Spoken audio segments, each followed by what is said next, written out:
you did propose that we go the parliamentary initiative way in the introduction of certain offices, to be specific, Office of the Opposition and also Office of the Cabinet Secretary.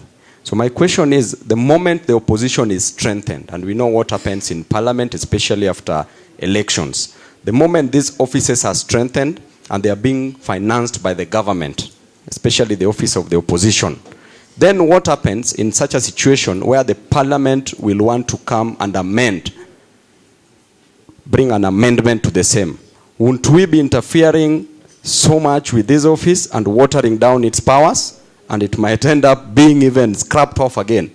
So I think we need to look into that, and my opinion is to go the referendum way.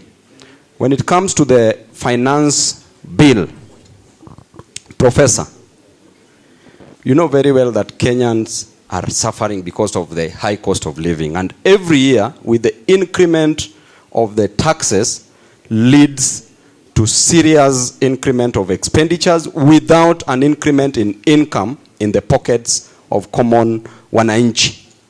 Right now, the Kenya Kwanza government is introducing a tax on bread. We know what led because of taxation of bread. We know the French Revolution, if I may remind you. And during the French Revolution, it was caused mainly because of economic inequality and social injustice. When common wananchi were demonstrating to demand that the cost of bread be lowered in France during the reign of King Louis XVI. The revolution started in 1789 when the people said that you must lower the cost of bread. But the wife to the king, Marie Antoinette, came out boldly and said that if you guys can't afford bread, why don't you eat cake? That is what RUTO is trying to tell us now. That if we can't afford bread, we need to eat cake. And I urge Kenyans, His Excellency Kalonzo said it rightfully. This nation can only be changed if there are demonstrations, no negotiations. We need to swing and stop singing. Thank you. I think that one needs no answer. That was a comment. Honorable Mayaka. Thank you very much. I just want to make 3 very quick comments. Number one is, I know we've glazed through the bills, but it is my hope that we'll actually get the drafts so that we can familiarize ourselves very well with it. Second one is we need to be very cautious, especially during the Committee of the Whole House, because I noticed during the IBC Committee of the Whole House, we had members who tried to sneak in some mischief. So that is where we really need to focus on, so that they don't sneak in the mischiefs that they want to focus for us. And finally, on the finance bill, I know there's a lot of focus on Mkate, and that is exactly what they want us to do, so that they hide all the other things in the actual bill. The devil is actually in the detail. And Honorable Wandai did share with us a document from Bowman's that I think we all need to familiarize ourselves with, because that is where they've really hidden the things that are going to affect Kenyans. Thank you very much. Thank you very much, Honorable Mayaka. Honorable Mayaka is basically saying, suppose watoe mkate. Will you be okay with that finance bill? So you need to look at that. Honorable Kajwang. Thank you, Professor. The NADCO report made mention of issues of boundaries. And Your Excellency, the Vice President, I'd like to report that the Senate has already processed the county boundaries bill. I was a sponsor of the bill, and the bill has now been transmitted to the National Assembly.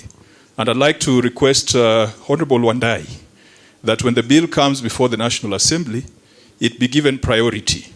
This bill has flopped about 5 times, from the 11th, 12th, and now the 13th Parliament.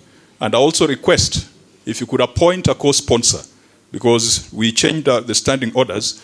If there's a co-sponsor, a bill moves faster than just it being a Senate bill. And so I'll be consulting with you, if you can get a co-sponsor for it. Because there's a mistaken view that this bill seeks to redefine the boundaries of counties. The boundaries of counties, unfortunately, in the current constitution, were not defined, but then the District and Provinces Act, which is drawn from the Independence Constitution. So the bill has not altered a single inch of a county boundary, and the bill also has not made those provisions that led to its rejection in the past. Because I think in the past the National Assembly argued it was a money bill, but I believe that this being one of the things the NADCO process prioritized, we can get a bipartisan and a bicameral approach to it. Secondly, there is also the entrenchment of funds in the Constitution. And I think this is a bright idea because it ensures that legislators at the national level and at the county level are ring-fenced from the interference of the executive, particularly the Ward Development Fund. This has also flopped, I think, twice or thrice in the 11th and 12th Parliament. We need to find a way of making sure that this succeeds. Finally, on statutory instruments, there is debate going on even in the UK right now, where we draw our parliamentary practices, that Parliament has become lazy. And in many cases, we write laws and leave power to cabinet secretaries to come up with regulations. And then we do not go ahead to check those regulations coming from the executive.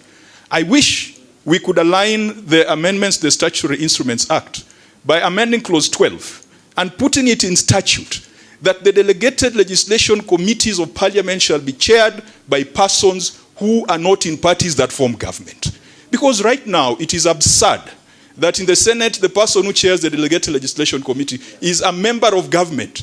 They are incapable and they do not have the spine to stand up to the executive.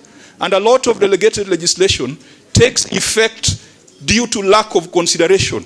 Because after 21 days, the regulations take effect. And so, Honorable Wandai and Honorable Madzayo, this is a debate which we either take to an amendment of the standing orders, but I know it will be difficult, or we put it in statute so that that committee, alongside the Public Accounts Committee, Public Investments Committee, and implementation committees, they cannot be chaired by the executive. They need to be chaired by persons from this side. Thank you. The leadership has heard you. They'll respond. Honorable Mulyungi. Thank you. I will start with the animal in the house. Like yours. We from Azimio, we have been singing the song, Open the Server. And the server has not been opened. Have you sanitized who controls the server in your amendments?